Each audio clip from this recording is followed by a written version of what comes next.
I remember Malik was trying to get a glass out of the top, and all of his glass shattered. Everything, all of the glassware came tumbling down, and Pastor Ali and I were in the living room, and we were just like, Oh, yeah. The church grew from like a nucleus of like 20 people to, over the time, 250. You had recently gone through something extraordinary. You were in Israel on October 7th, right? Mm-hmm. Just talk to us about that. It was horrible. The whole country was in shock. We heard the booms, boom, boom. It'll stop in a few minutes, and then she came back down a few minutes later. Said this is not normal. There would be a lot of prayer for healing, and the Dutch are very curious people. Okay. And they would want to see. I've got to see it to believe it. Okay. And so God was doing miracles right in front of their eyes. Really? Like what?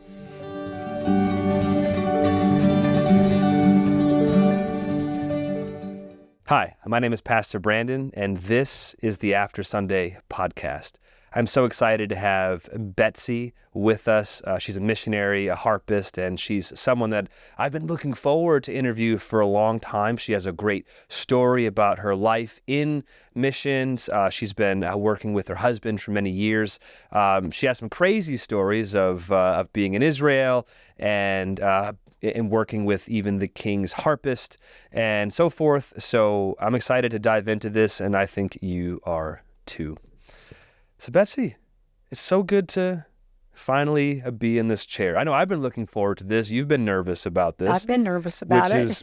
Which is great. I've been trying to intensify the nerves as long as I could, so that once you're here, you just can't say a word. No, I'm just kidding. But yeah, no, this is great. Thanks for coming down. You know, we've been on this journey with the After Sunday podcast to get missionaries into the building and to share their stories. One thing that is important to living faith as a church is equipping Christians to reach the lost with the truth of Jesus. And what we do is we want to equip Christians to be sent to the nations, whether it's this nation, whether it's some nation abroad. It's really the heartbeat of our church. And you've been doing missions for a little bit of time. So yeah, this is amazing. But before we get into your missionary journey, I did want to take a little step back and kind of start at the beginning. So did you grow up in a Christian home, or did you convert to Christianity later in life? Well, both. My parents were both Christians, but they didn't go to church. They sent us to church. Okay. And I think it was probably, there were 5 of us. I was number 4 out of 5. So it was probably the only time they had that was quiet in the house. And so we walked to the United Methodist Church, and I learned all about the stories about Jesus, but I never actually gave him my life until after college. Okay. So church was like a really free daycare. Yeah. On a Sunday. Yeah. Okay. Do you know what your parents did while you were away? Were they going to breakfast, going to like Disney World? Well, they probably slept. Okay. I don't know. They didn't go anywhere. That was back in the 60s. Okay. So How many brothers and sisters do you have? I have 4 sisters, and there's 3 of us left.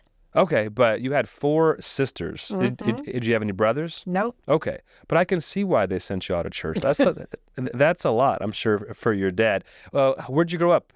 In Bradenton, Florida. I'm a native Floridian. Oh, and okay. Born in Bradenton, and my grandparents were one of the first settlers in that area.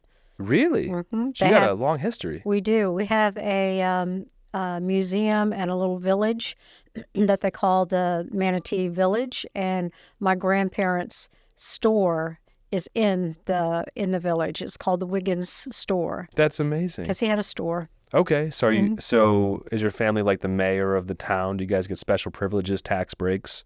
No. No? Not at all. We were a very poor family, actually. And my dad, his parents were actually very wealthy. His dad was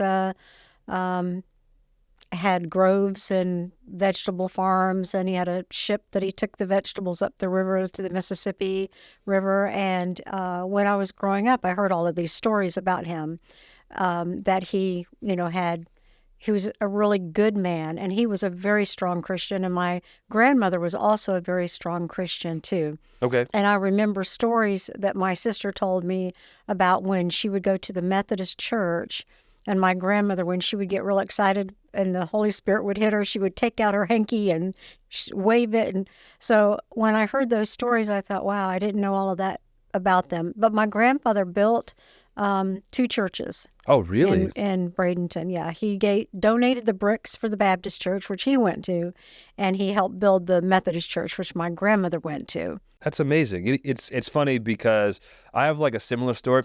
My grandfather was one of the original builders of this church, and then his son rehabbed it, maybe like 20 years ago. So that's fascinating. So you have a long history of Christians in your family, and some type of really cool history with that town, which is amazing.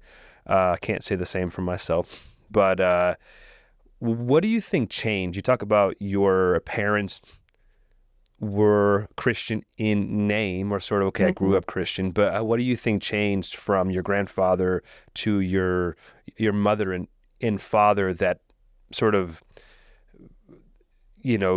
had them take a step back from being Christians that were devout to Christians that were in name? Well, my father grew up in the Baptist church, so my mother assumed their whole married life that he was born again. Oh. And then they went to a seminar, and she invited him to go, which was about, it was like an evangelistic from one United Methodist church to the other, from like Tampa to Bradenton. That's an interesting story too, because it was Bayshore United Methodist that came to Manatee United Methodist, and they had an assignment after the first night, and the assignment was to go home and write out your testimony of how you came to know the Lord. Okay. And so my mother went home and she wrote hers out because she was really a strong Christian. And my dad said, I can't do it. I can't do it. And Mom said, well, I'll help you. Really? I remember this because I was a teenager at the time. Wow. And he said, no, you don't understand. I've never asked him into my heart. Oh. And I was amazed that my mom said, well, we can fix that right now. And she led him in the sinner's prayer. That's amazing. And you remember this? Were you like around them, or were you hearing this, like after the fact? I heard them. I knew when they went to the seminar. Actually, by that time, my husband and I were married, so I just heard the story. But I heard that my mother had taken the time to ask him, well, why can't you do the assignment? And they just did it because they wanted to have the testimony of the different people. Right.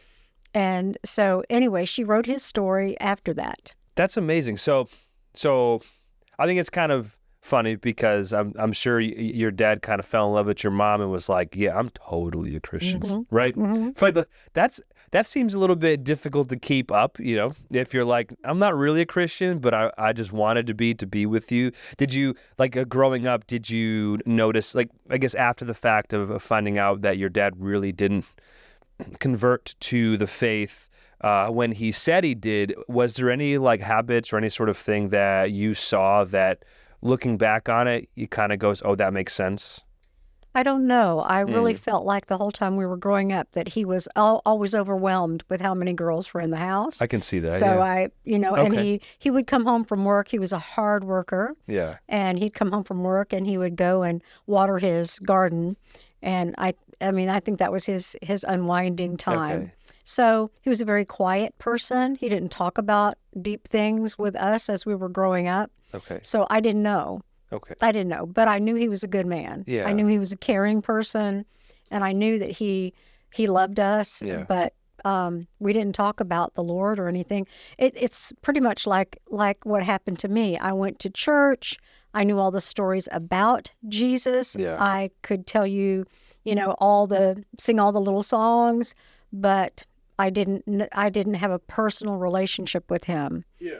Right. Isn't that that's sort of the average story, I think, of most of us who grew up in the church. And my father was a pastor. My mother was always in ministry. Yeah. I didn't have the ability to grow up outside of the church, and So I knew all the songs. I can recite them. I knew all the ABCs, and each letter had its own verse. I remember I was graduating. I think I was graduating third grade. I don't know why there was a third grade graduation, but I was graduating. Every year was a graduation.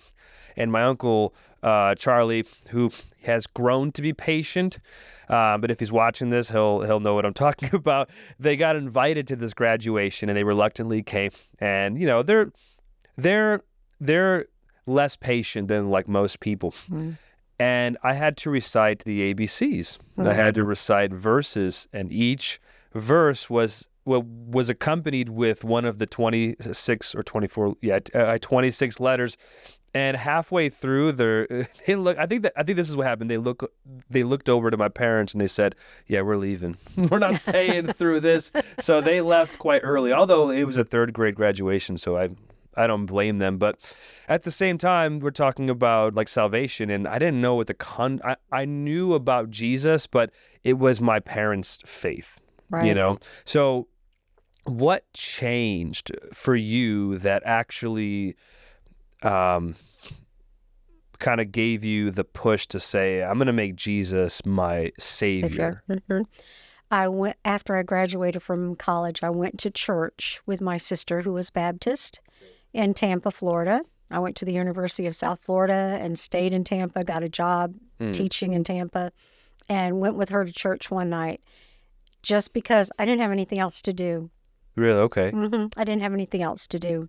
And so I had just graduated, and all my friends that I went to college with, they all went back home. Somewhere, right. They were gone. And I thought, what are you guys doing tonight? We're going to church. You want to go? Okay, we'll come to church with us. So I did. Okay. And she promised she wouldn't leave me.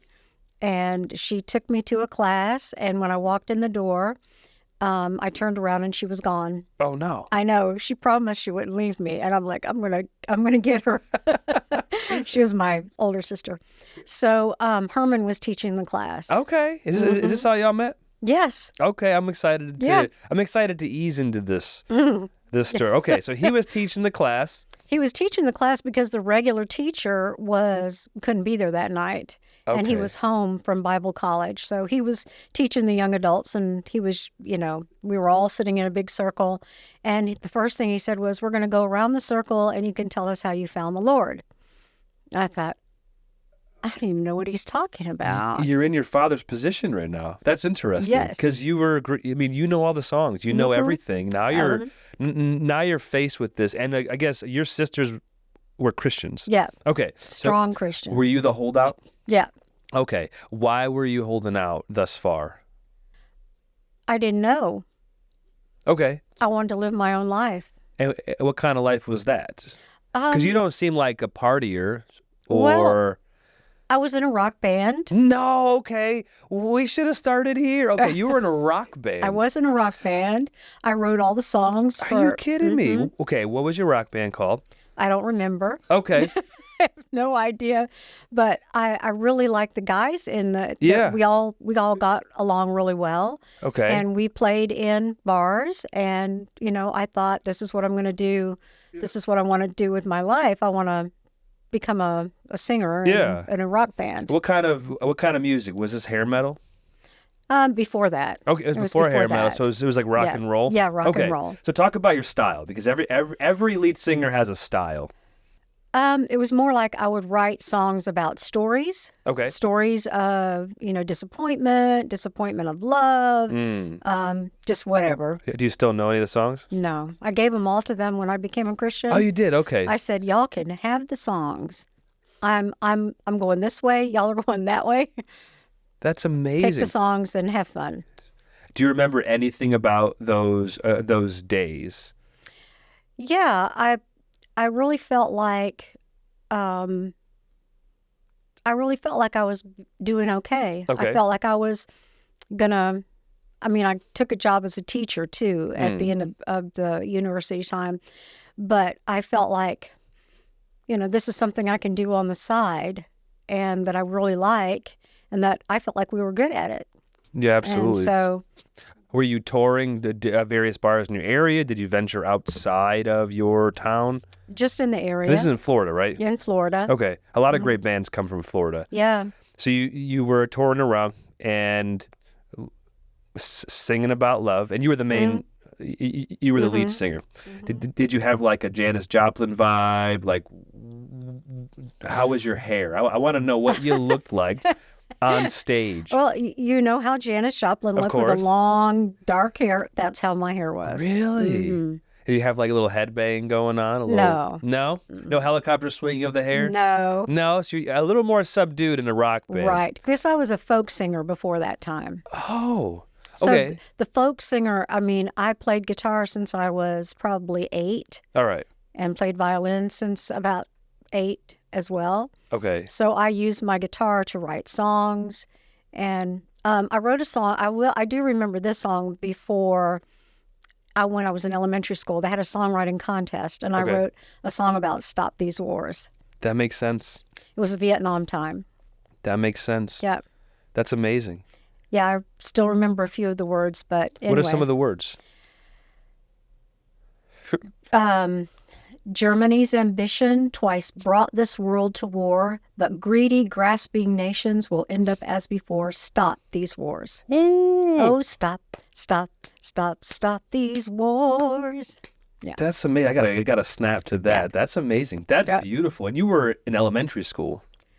I was in elementary school when I wrote that song. Really? That is far better than anything I've ever written. Okay. But that's particularly why I've never been a songwriter. But that's amazing. I remember my first band. It was called Dioxide. Dioxide. I don't know exactly why my cousin and I called it Dioxide, but I brushed my hair because at this point it wasn't sort of like a folksy like rock and roll. It was screamo. Oh, screamo. Okay. And emo kind of at the same time. So I like brushed my hair down and covered one eye because you can't have both eyes, looking at things when you're emo. And I had like these black sort of bands going around my hands and all black and red. And we were called Dioxide, and we had a freewebs.com. It was like freewebs.com/Dioxide where our really, really bad recordings were, and we never played a show.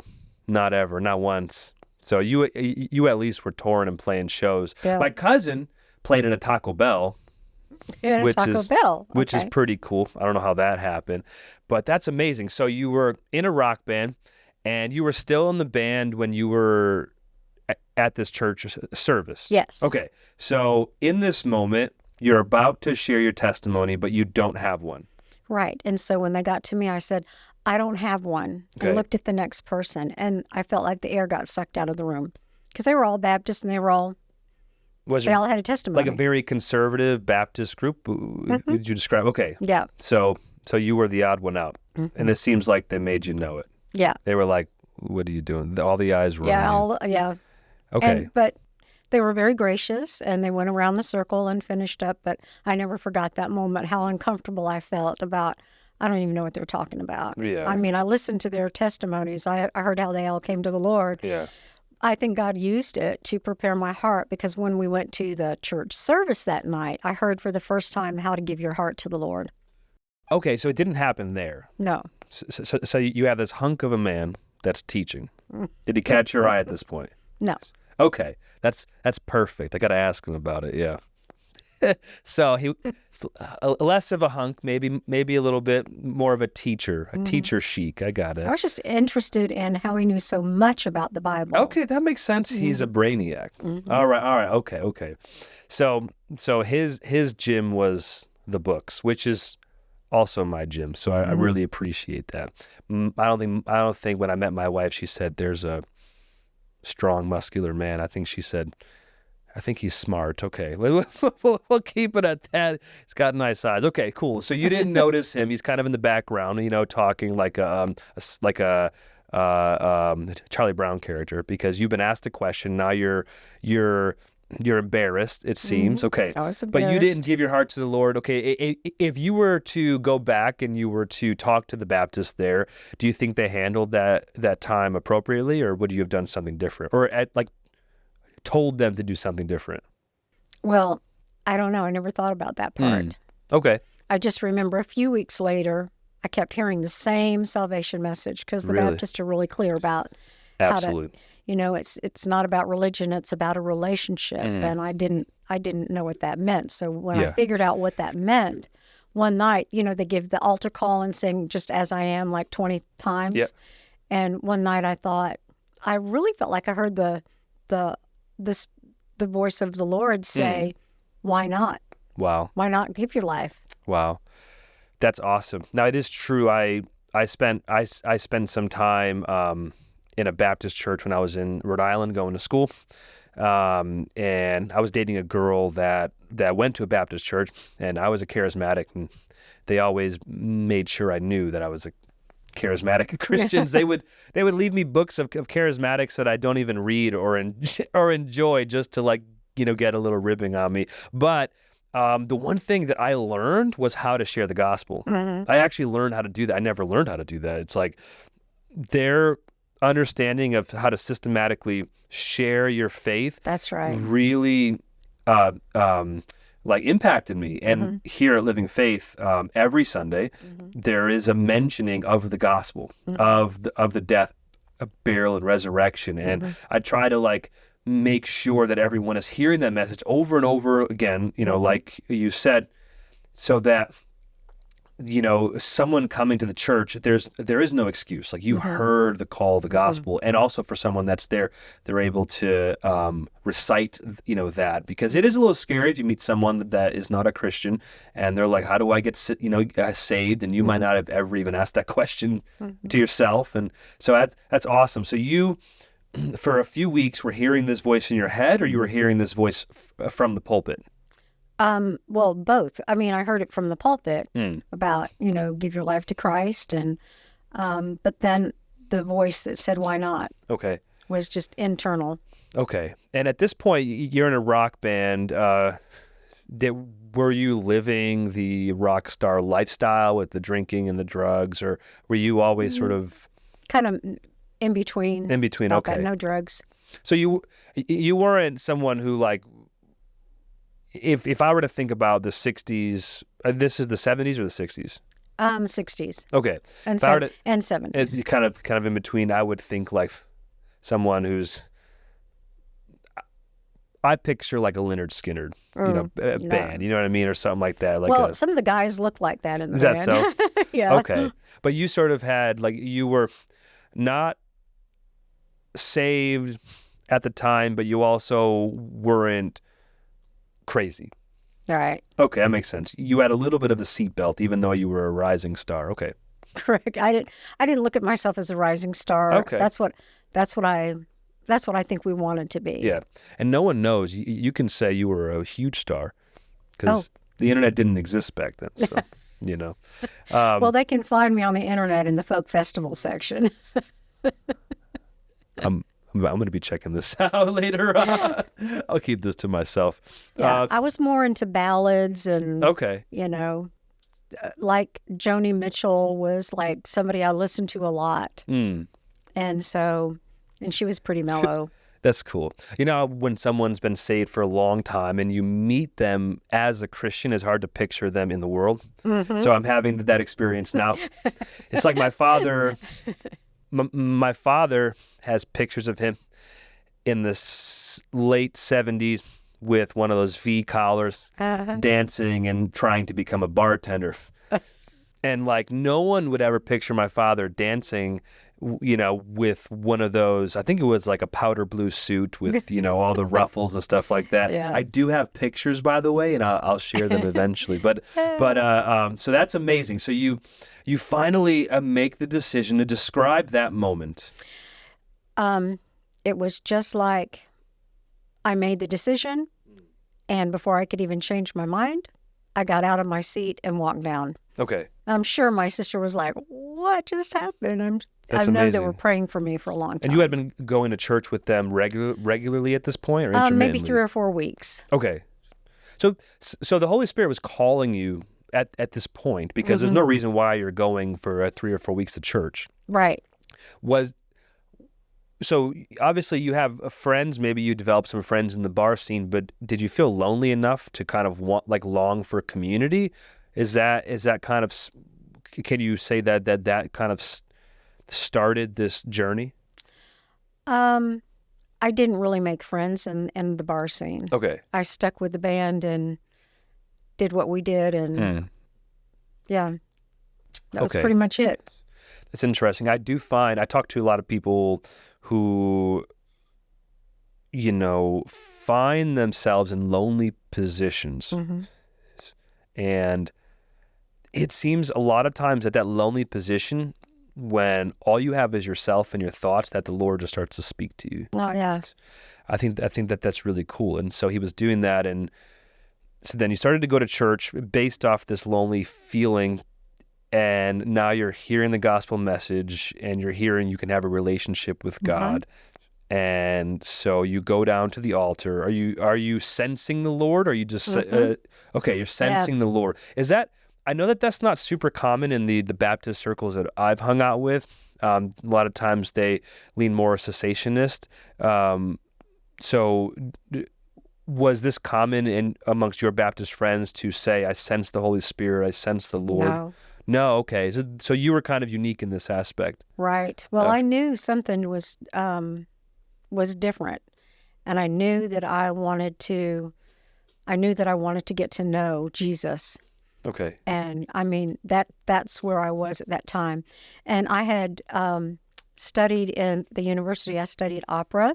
Okay. And I was in the music department, and those songs really irritated me. The songs that they were singing in the Baptist church really irritated me. I thought, oh, this is horrible. Oh, this is awful. The hymns? All of it. Why? I don't know. I just wasn't used to it, and it wasn't cool. To me, it wasn't cool. You're in a rock band, so I can see that. Yeah. So anyway, I just didn't like the music at all. But once I gave my heart to the Lord, I was singing "Throw Out the Lifeline," just as I am. I mean, I was all in. There was such a big shift. Whew, it was like, Wow. yeah, it was crazy. Did you like the stuff now? Was that just really? Mm-hmm. It was just like a switch. So that was the Holy Spirit, because even for me, I love some of the old hymns, but I can do without a lot of them. So, but it's like the message and the sheer upward facing lyrics is what I love. A lot of times worship today is sort of an inward first and then outward last, or an upward last. But you have some of the old hymns, and I can't think of any right now. But you have some of the old hymns, and they're totally facing the Lord. I can see that. So you had this huge pivot, and you said that you broke ties with the band, but you were the lead singer. So describe were they come on, man, that's crazy. They just all went in different directions. Oh, it just happened. Yeah. Okay, so there wasn't any blowouts. What do you mean? They didn't get angry and No, they just didn't understand. But they just said something. Well, I didn't tell them anything at the beginning. Okay. And when I went to visit with them, or we had a rehearsal, and I was planning to tell them, that was my last rehearsal. That was I wasn't going to do this anymore. I walked in and they went, "Whoa, what happened to you?"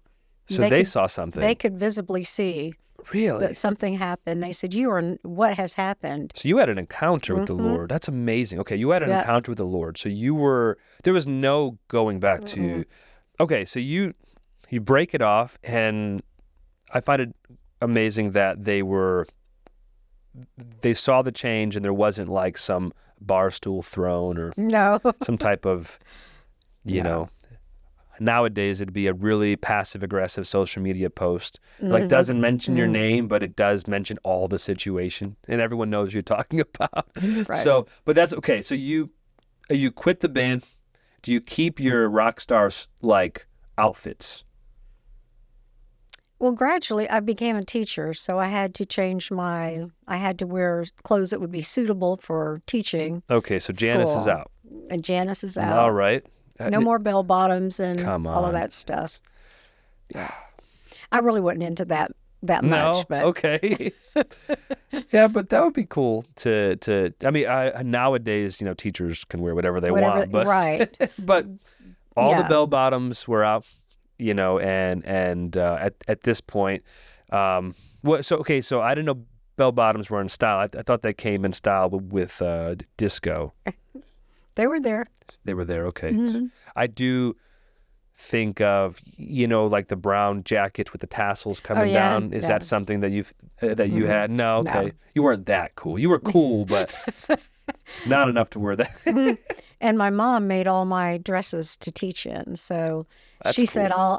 I'll sew you a wardrobe and I had like 3 or 4. She actually made like 2 jumpers and then little like apron things that went over them. They were Okay. really nice, and that was good for school. That's cool. So your mother is a good sort of a textile. She can. Yeah. That's awesome. That's how my grandmother is. I mean, she's got arthritis now, and she's in her 90s. But before, she'll make basically anything, with her hands. Are you good with textiles? No. No. Okay. No, and she also made wedding cakes and all kinds of Really? things. She was also a nurse, so That's she cool. just had a variety, and she was a violinist too. Oh, okay. Well, at least you got the Yeah. musicality, Yeah. which is good. I don't exactly know where my sister and I are both musicians, and she's a singer. I don't know where that comes from because our parents are not musically inclined. But I don't know if you know this. My father is an artist. Oh, I didn't know. He hasn't done it he hasn't done it in like 40 years. But he literally is an artist who's painted one of the Kennedys. It's a beautiful portrait and stuff like that. So not many people know that, but he was an artist. So I do get some of my artistry or the talents from him. But so you get saved, you leave that life behind. Now you're in a Baptist setting. You're no Right. longer in a Baptist setting now. How long did you stay at the Baptist church for? For a while, I asked Herman to lead a Bible study and got all the young people. I'm a networker, so got them all, coming, and we would swim in the pool, and then we'd have a barbecue or food, and then he would teach. Okay. And then one night, the first night, I think it was, he said, "Let me drive you home." And Okay. I said, "Okay." My roommate, Were you dating at the time? no, Okay, so this is pre-dating. Okay. no, this is like I don't know how many times we did that, but a couple. And anyway, we sat and talked for hours. Okay. And so we became really good friends. And then, yeah, Okay, it went that's from awesome. there. So, when did you start to notice him as someone other than a teacher? Well, until I found out he was younger than I was. So Oh, then I decided. was it almost a deal breaker? Yes, it was a deal Okay. breaker. Was he taller than you? Yeah, At least he had that going for him. So, yeah. He was tall, and he just was mature. okay. And I was so used to being in college with all these people who were just didn't know what they wanted to do with their life, just Yeah. wishy-washy, up one day, down the next day. And I thought, I am done with all of that. I'm going to find someone who's a much older, mature, settled, and that kind of thing. So And then you yeah. found Herman. I found Herman. But then when I found out he was younger than me, I thought, that can't be. Yeah. It's a dichotomy. That's not, Right. that does not fit into what I'm trying to Right. do. So, Yeah, let you were him know trying that. to like escape the buffoonery of which yeah. we all were at some point, but that says a lot about his Bible college, right? Because he came out as someone Very solid. that was mature, so you were able to look past his age. Yes. At a certain And- point. Okay, so now at this time, because this is a different day and culture, does he ask you to go out on a date, or do you just get married right away? I don't know how this works back then. Back then? Yeah. Okay. Well, he invited me to a dinner, Okay. and because we had decided, I had decided we're not going to see each other. Oh, you did? Okay. yeah. So you just, okay, outright. So he didn't even have a chance. Mm-mm. Wow, that's cool. Okay. But he didn't give up. Yeah, well, that makes sense. Mhm. That's how it's supposed to be. Like, I think McCall, like, I really had to work hard towards just like dating, just to date. You know what I mean? That's how it's supposed to be. That's the way it was. Yeah. And he invited me to a Valentine dinner, and after Bold. that point, I really felt like, you know, I think I love him. That's awesome. So how long after that did you guys get married? That was in February, and we got married in June Okay. Very cool. Wait, June what? 22nd. Okay, because we got married June 11th. So all weddings are in June. Okay, so you get married. You're still Baptist. Right. That's Well, cool. he was, we went to the, because he's born in the Netherlands, he's Dutch.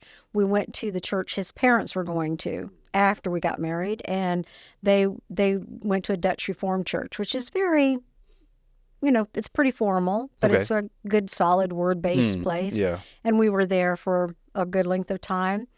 But we went one time to a church Okay. just because it was called the Free Methodist Church. And Okay. because I was raised United Methodist, we wanted to find our own church. Yeah. So we tried that, and they were not free. No, in bondage. Yes. Yeah, it was like, Oof.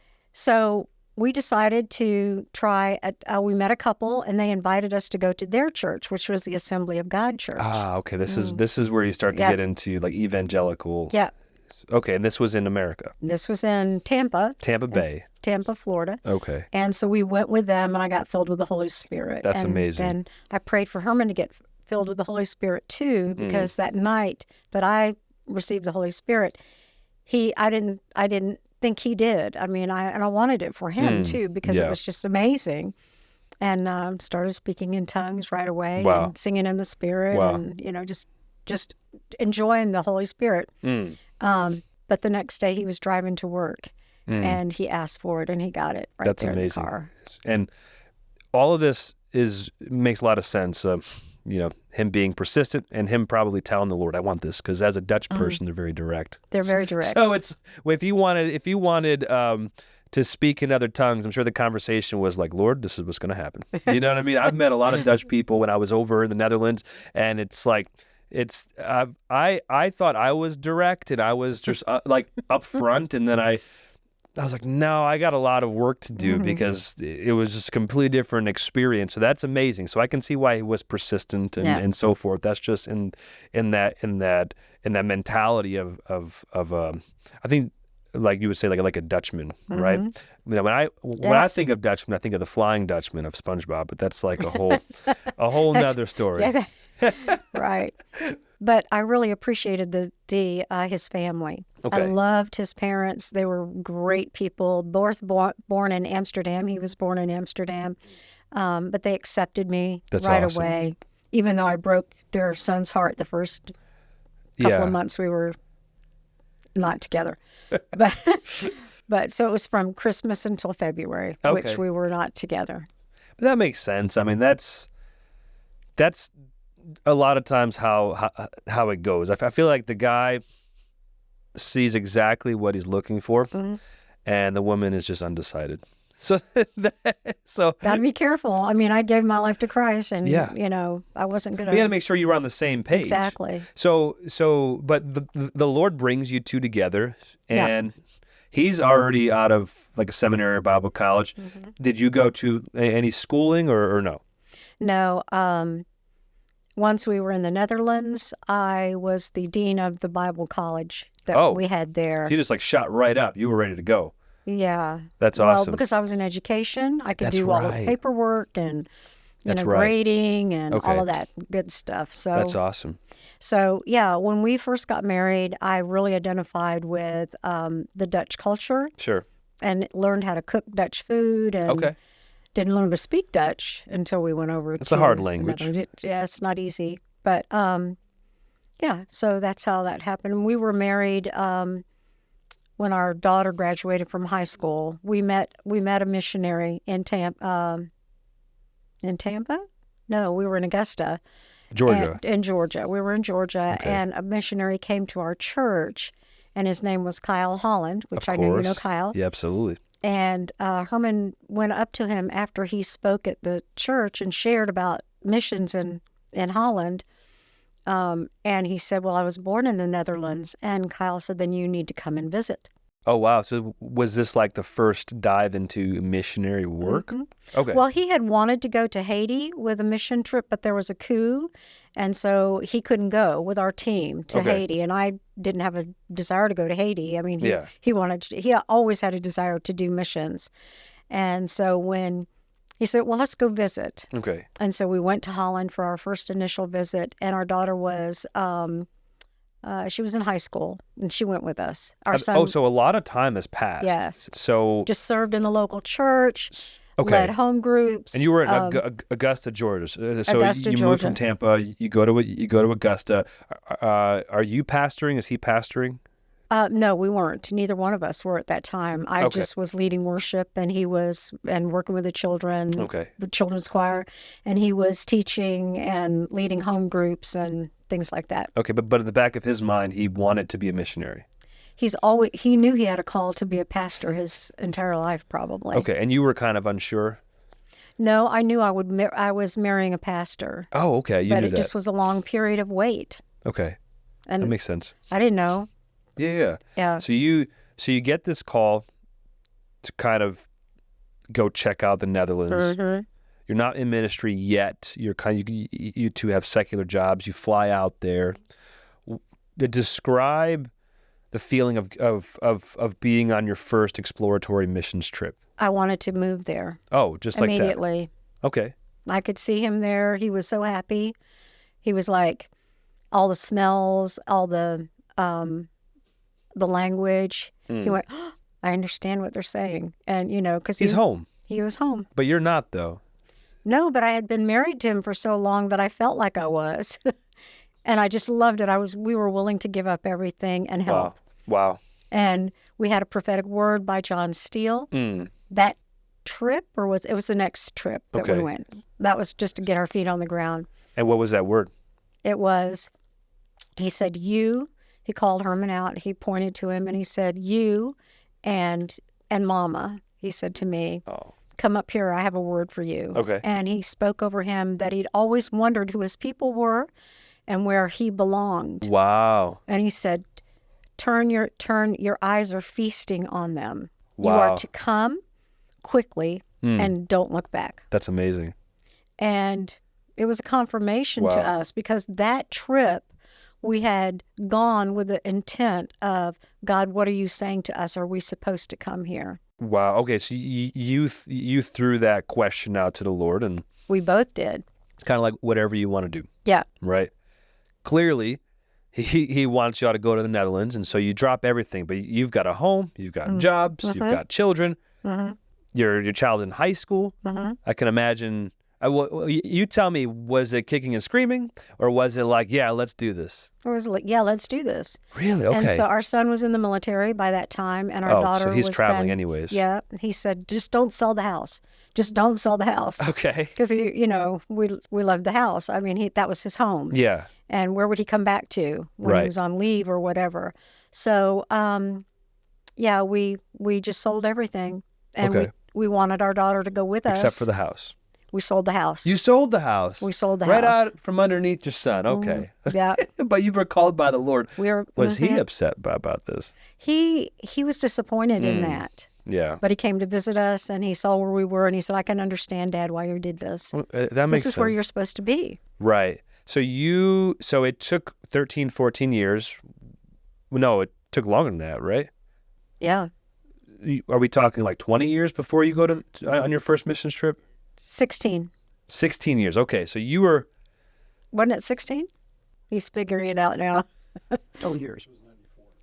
it makes sense because otherwise you had your son out of wedlock, but I don't think y'all did that.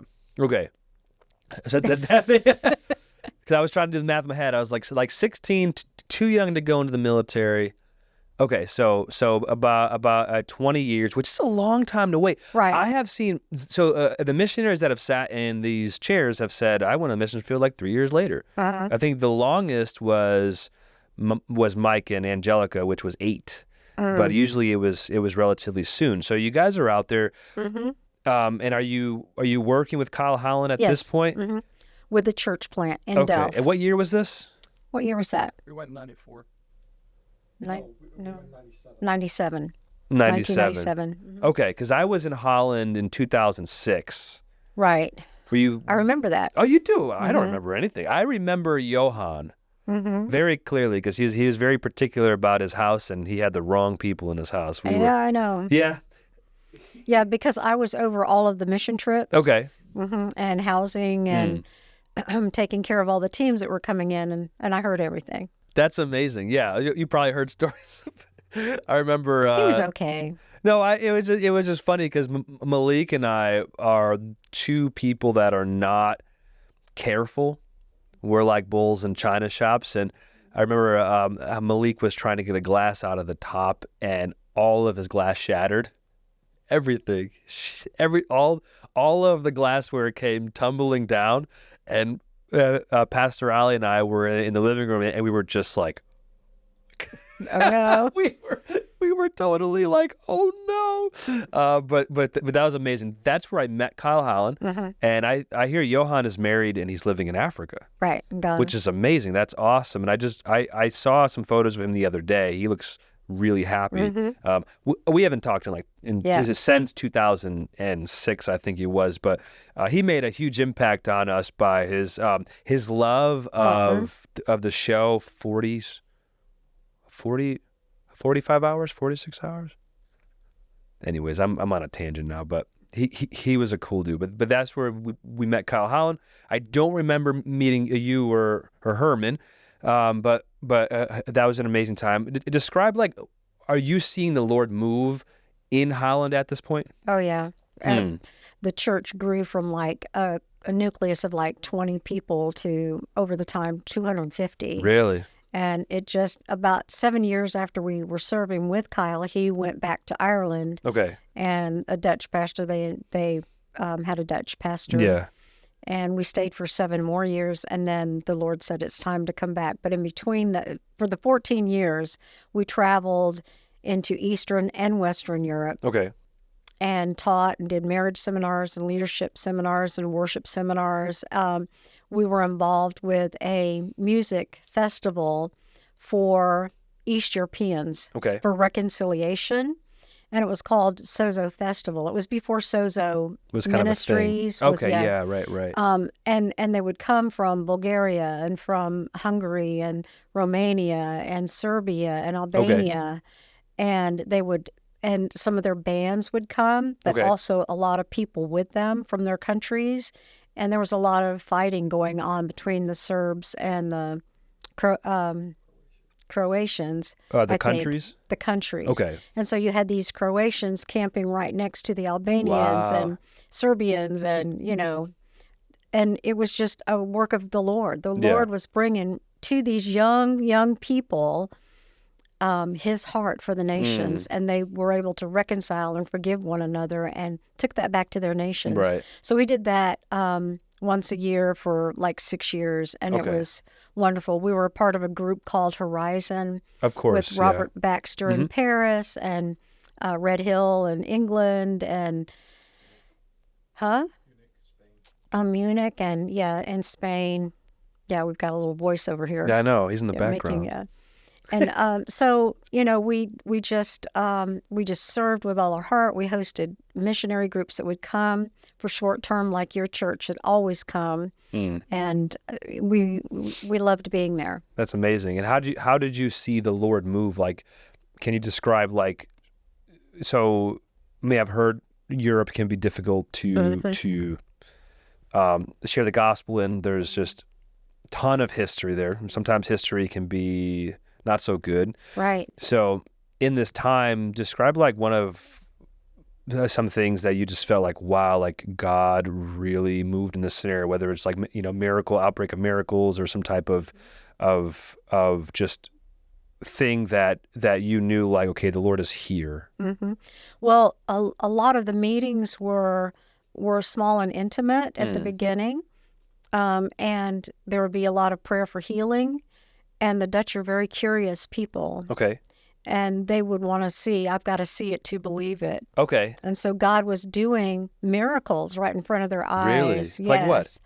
Like legs growing out and people getting healed. Wow. And hearing the gospel for the first time. Wow. And you coming from a Baptist background, getting saved and sort of going through this whole thing and then going to Assemblies of God, are you seeing miracles for the first time, or are you? No. Okay, so you're not oriented in like No. this stuff still happens. Because when we first got married, we were part of a faith movement. Okay. So we knew how to pray the word, Yeah. and we knew what the word said Okay. about different things. So Okay. yeah, we were full of faith. You were really prepared to just go in. Okay. We were prepared. So you were seeing the Lord move, legs grow, which is great, and so the Dutch people are curious. Do the Dutch lean more like scientific and sort of they want to go through okay? Yeah, and they wanted to do that, and so Herman was really good about that. Kyle was very good about that. We started a Bible school, because they wanted to learn more, and so we had a Bible seeing it, right? Yeah. So after, and then they were all at the university or young people in the town, and so as they grew and got married, we did all their pre-marriage, and so now many of the couples have teenagers that are finishing high school, going into the universities. That's amazing. It's really looking back. We talked about it at the missions banquet that fruit is bearing fruit, and that the seed you plant you don't see right away, but when you look back, it was just a gracious gift for us to go back a couple of years ago, 3 years ago, and to see all of to see how the families are still very much involved with the Lord, serving in their local churches, even though some of them moved because they got jobs in different places. Yeah. But that was a real blessing to us to see that. That's awesome. Yeah. So describe for us, so you're still in the ministry. It seems like at a great place of looking back. Describe for us sort of or I guess outline for us some of like the most impactful moments that you've personally had on the missions field.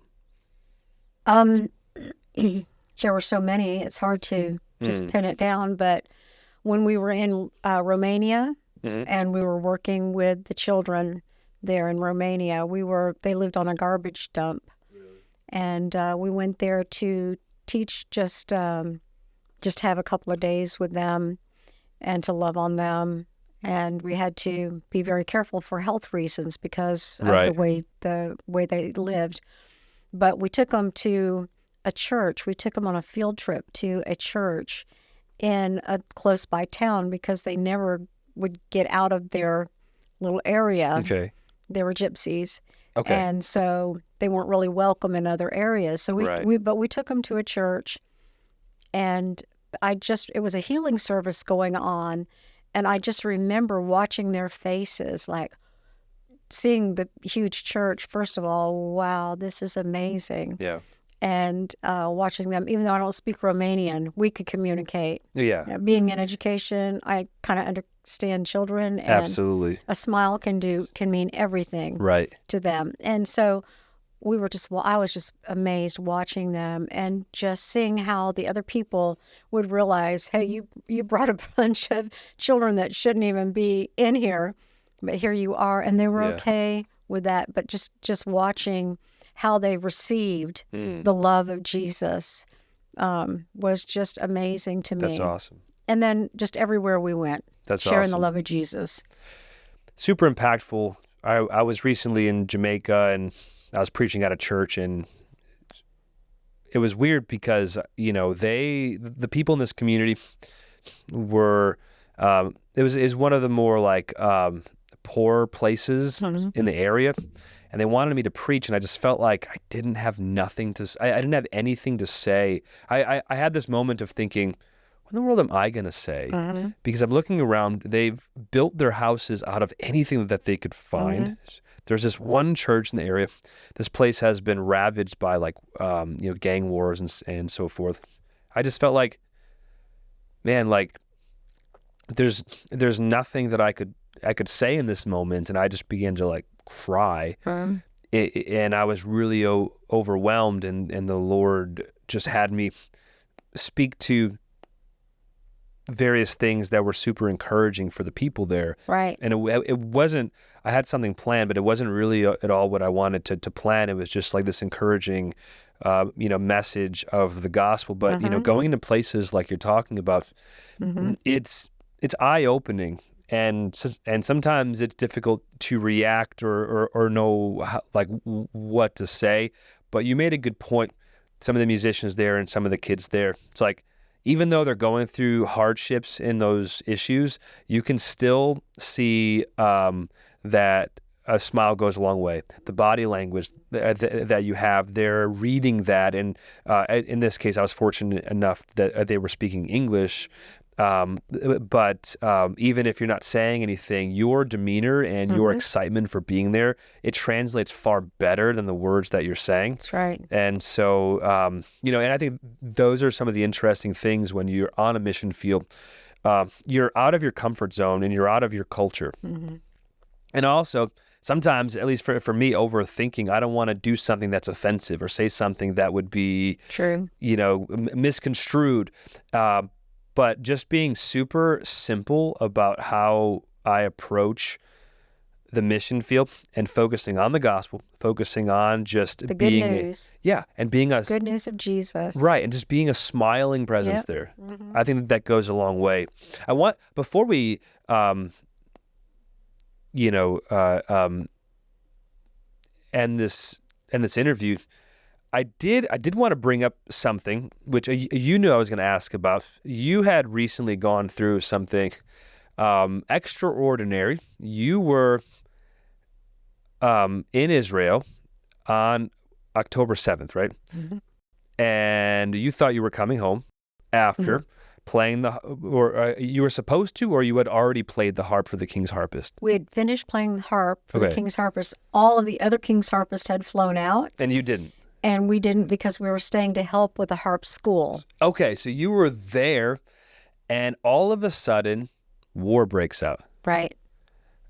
Just talk to us about that. It was horrible. The whole country was in shock. And a year later, of course, they're still all in trauma. Right. Children couldn't go to school. It was. Wow. It was. We heard the booms. Boom, boom. You were that close. Well, you could hear. Yes, we could hear it. We could hear it. And the lady that we were staying with said, "Oh, it's normal. It'll stop in a few minutes." And then she came back down a few minutes later. She said, "This is not normal." Oh, wow. So if you hear sirens, we go to the bomb shelter, which, that while we were there, we went to the bomb shelter 4 times. That was because the IDF have an Iron Dome. Israel has an Iron Dome and David's Sling, and there's a third one. And they try to catch and intercept and hit the missiles or the rockets before they hit a civilian area. Okay. And so they had to pick and choose which ones were going to land like in an open area. So we could hear after that. I mean, the news, they showed it on the news. The Israeli government did not filter much. They showed the Israeli people what had happened. Oh, they did. Wow. And we saw, and it was beyond horrific. Did you know that it wasn't just missile attacks? Did you know at the time of being in the bomb shelter that there was, individuals in the city limits that were, or in the country they were inside of Israel that were also shooting and so forth? Did you know about that? We didn't know that at the time, but we heard periodically during the morning that it was more than just rockets that they had invaded, and that terrorists had invaded and broken through the fence. And basically what they had done was the ladies who were the watchmen were watching the fence line, and that was their duty for the IDF, for the soldiers. Okay. And they were watching, and they kept reporting, "We see suspicious activity, we see this, we see that." They keep running up with their motorcycles and then going back like they're doing a practice run. And because everything that was planned was not high-tech, it was low-tech. They wrote messages, and they used a secret code like, "Come over, Uncle is coming to dinner, can you come?" Oh, wow. And they would meet and plan the what they were planning to do. Wow. So Israel was not prepared, and the whole country was in shock. How could this happen? You know, and we just prayed. We prayed in the Spirit. We knew we were there for a reason. And during that whole time, we had to shelter in place. We were not in one of the kibbutzes that was infiltrated by the terrorists, although it could have been, but it wasn't. That's good. And we, during the time before we could get out of the country, we took that time to worship. Wow. Yeah, Wow. even this last trip when we had to go to the bomb shelter, we had one harp. Yeah. We pulled it out and we started worshiping. Yeah. And that was when Iran sent all those missiles that time. Wow, and that seems. I remember, of course, even over here we were shocked. Yeah. But I remember hearing that you were over there, and we've had reconnected. I guess from when I was in the Netherlands the last time, but we immediately started to pray. But the one thing I remember you talking about through the communication, or I think you might have communicated with my father, was we're in a bomb shelter, but we're worshiping. And it seemed like that is your go-to method for handling this really stressful thing. What was that next morning like after the dust sort of settled? It was even worse because the rockets kept coming, and we were crying out to the Lord. The lady that we were staying with is a spiritual daughter of ours. She was in the church in Delft, and that's how we got connected more with Israel. That's another story, maybe for another time. Sure. But she was on her face, and she had her prayer shawl, and she was on her face on the map of Israel, just crying out to the Lord. And we almost didn't know what to do. It was like a wailing. And the whole country was wailing because you could see on your little app on your phone where the rockets were coming, and it just looked like Israel was being annihilated. Wow. But we didn't know. And from where we were, we just had to wait. Yeah. And just trust God and pray and pray and pray. Yeah. Wow. Yeah. That's scary. But the whole time we were not afraid, and everybody said, "Oh, aren't you afraid?" And we said, "No, we're not afraid." I can't do. It's just a supernatural shalom peace that we had. Wow. I do want to say too that we have a great love for Israel, a great love for God's ancient people.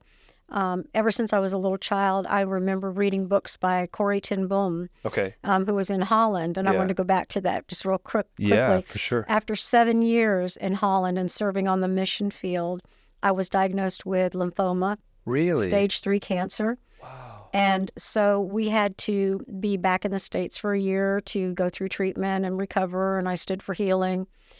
And, I'm still here today. That's so awesome. Amazing. But we felt like the Lord was trying to take me out, and we just didn't allow it. We didn't allow it. Wow. And so anyway, we went back. The Lord said, "I want you to stop doing half of what you were doing. Okay. And I want you to do what I call you to do." Wow. And we can do and he actually used the words wood, hay, and stubble. Okay. That on the mission field, here you are, and working 7 days a week, and on call and loving it. And he said, a lot of what you're doing is wood, hay, and stubble. So I asked him to forgive me. Wow. And he said, I'll show you what I want you to do. And one of the things that he showed me was to go to Haarlem. And Haarlem is a city in the Netherlands where Corrie ten Boom lived, and they have the museum there now. Oh, wow. The Corrie ten Boom Museum, or the ten Boom Museum.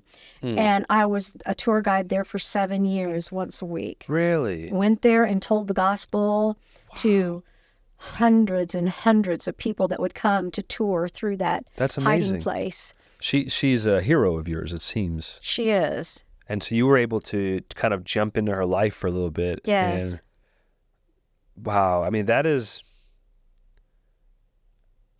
I think like some people are afraid to hear what God wants them to do, but the Lord just gave you a really cool assignment. He did. I love history, so I'm all about church history and all of that. Yeah. What an amazing call.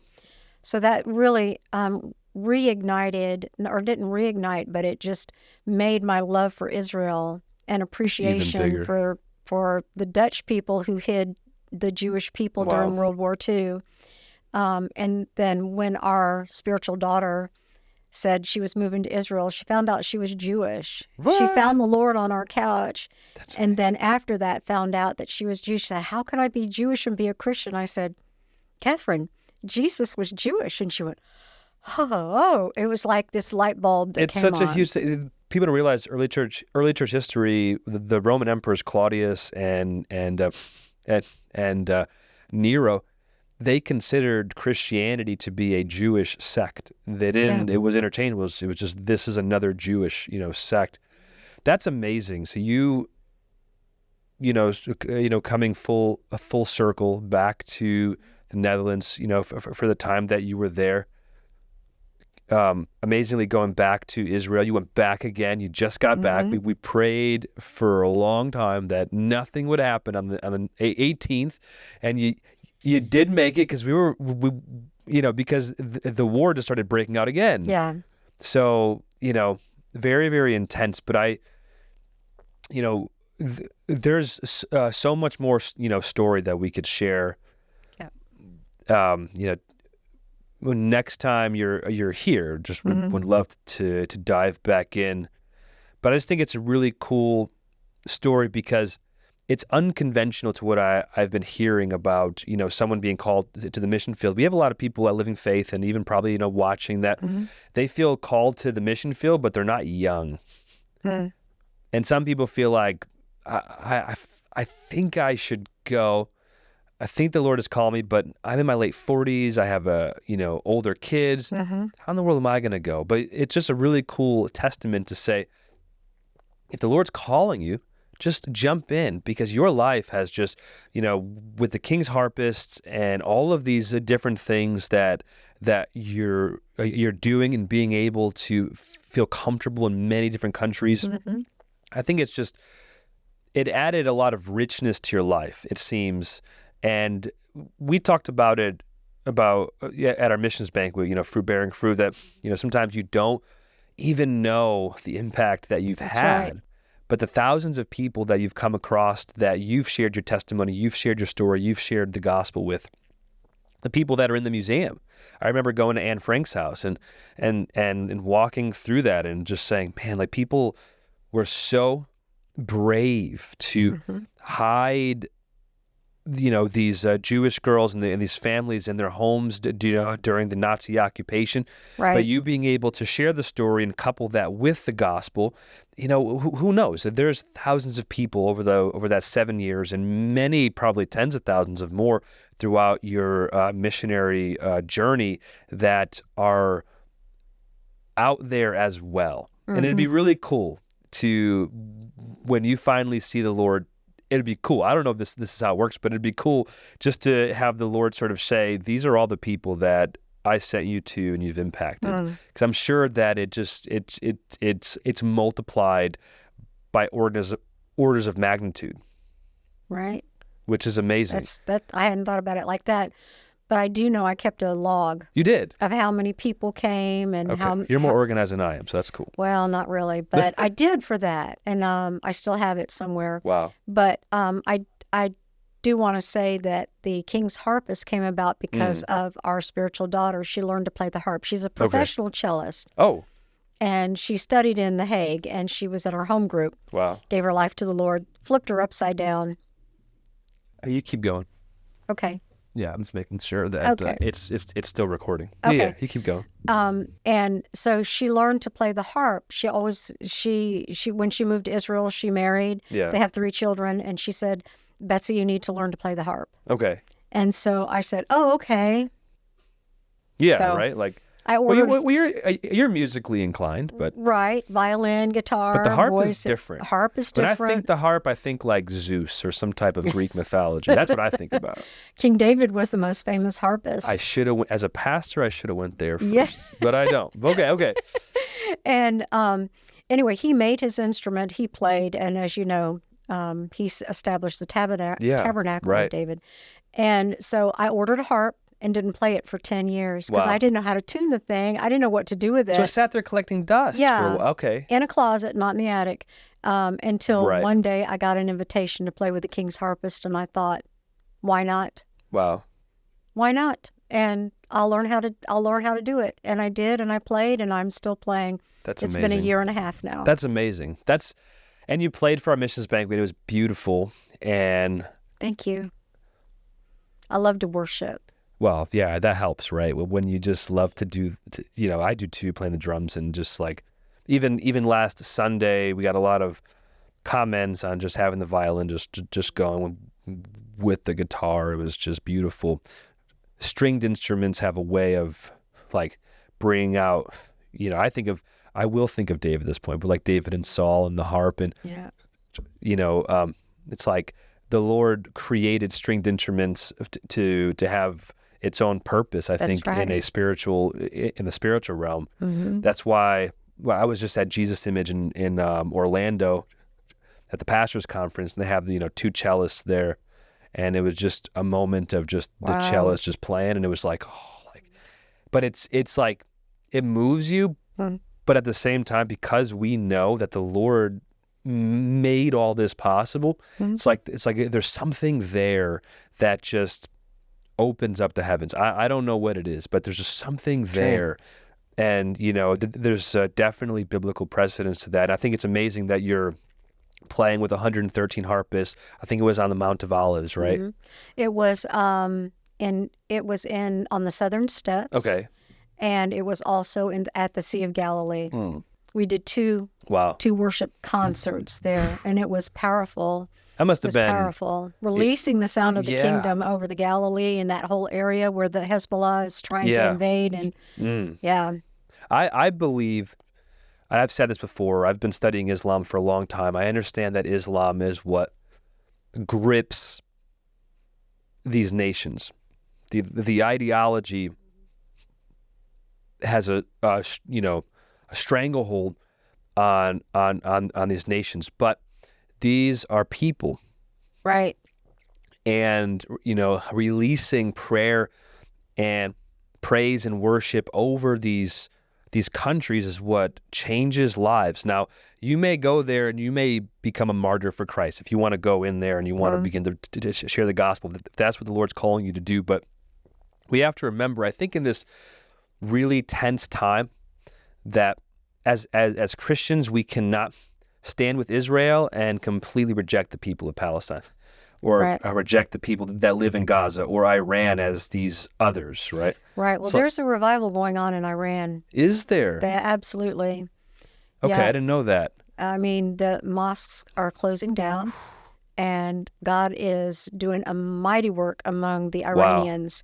And while we're there, and you're right, we have a heart for what's happening to the people in Gaza. There's Christians that live in Lebanon. It's a small and in Gaza, percentage, but they're there. They're there, and they're holding the fort down, and they're. So we pray for them, and we pray for the evil to be eliminated, so that these people can be free, right? Because they're under such great oppression. Yeah, it's really awful. Yeah, we have to pray for them. I believe, I'm someone that I believe like a Putin can come to Christ. And you gotta, like, I ask some people, how's your faith? They're like, oh, I have good faith. It's okay. Do you believe that like Kim Jong-un will get on his knees and just profess Jesus? Well, I mean, that's like big stuff, right? But the Muslims living in this area, they believe that they're a part of an Abrahamic religion. There's this foundation that they have, and little nudgings to be able to show them the truth and allow the Holy Spirit to work. Yeah, you'll see revivals in some of the areas that you would never see revival, or you would never dream of revival in. That's why I think, especially in America, we have news through a very filtered, which you guys are from here, so very filtered way, and we can have the news given to us super slanted, and we form opinions. But it's like, as Christians who are mandated by the gospel to go to all the world, it's like pray for the terrorists. Pray for the people that are under control of the Islamists. That this is what they were born with. Like I watched, some children's shows called Farfour, which is over there. It's what the kids watch. It's Hamas TV. Al-Aqsa, I think, puts it on, and it's like, we hate the Jews. We killed the Jews. The Jews were the worst people in history. That's what the kids show's about. And so it's like there's no wonder why they grow up hating Jewish people, hating Christians, because they're being taught that. But as Christians and seeing the love of Christ, we should love these people and actually pray for them. And if the Lord calls you, go to them and just share the gospel. I'm very passionate about that, because I don't like when Christians on our end in America are super one-sided. Yeah, support Israel. I can't stand these people. Yeah, but that's not cool. Like that's not like Jesus wants you, maybe you who hates these people, to actually go and share the gospel. And it's like, no, it's like, yeah, but maybe, right? Like, these podcasts, it's cool. Even the Islamic one, the former Muslim that we did, they reach people in these areas. That's right. So technology has a way of kind of filtering its way into people's minds, and you're not presently there, but you're bold enough to talk about it. Anyways, we can go on. I think this is a good place to stop and to kind of prepare, hopefully, for the future of bringing you back on. But I thoroughly enjoyed your story, and like I said, I can keep going, but we have another podcast ahead of us, and this is with Herman, to get the other side of if he noticed you in church, and to see if he actually was a hunk of a man in his own eyes. I'm gonna find out. These are the pressing questions. These are the pressing questions. But thank you so much, Betsy, for coming. You. Thank you for giving up your time to share your story and to share your heart about Israel, and to kind of give people a glimpse as to the story of how a missionary becomes a missionary. So I really appreciate that. And thanks so much for watching. This is Pastor Brandon with the After Sunday podcast. If you are interested in becoming a missionary and you want to get equipped and you want to grow in your faith, and you live in Connecticut or the Waterbury area, just come visit us. We're so excited to have you, and we want to equip you to be the next generation of those going out to share the gospel. And maybe you will be sent to Iran. Who knows, right? This is how the Lord works, and we're just so excited for you to watch this video. So thank you so much, and we'll see you on the next one. Hey, thanks for checking out today's video. If you live in Waterbury and are looking for a local church that you can do life with and even be sent to the mission field, Living Faith Christian Church in Waterbury, Connecticut is the church for you. We'll see you there.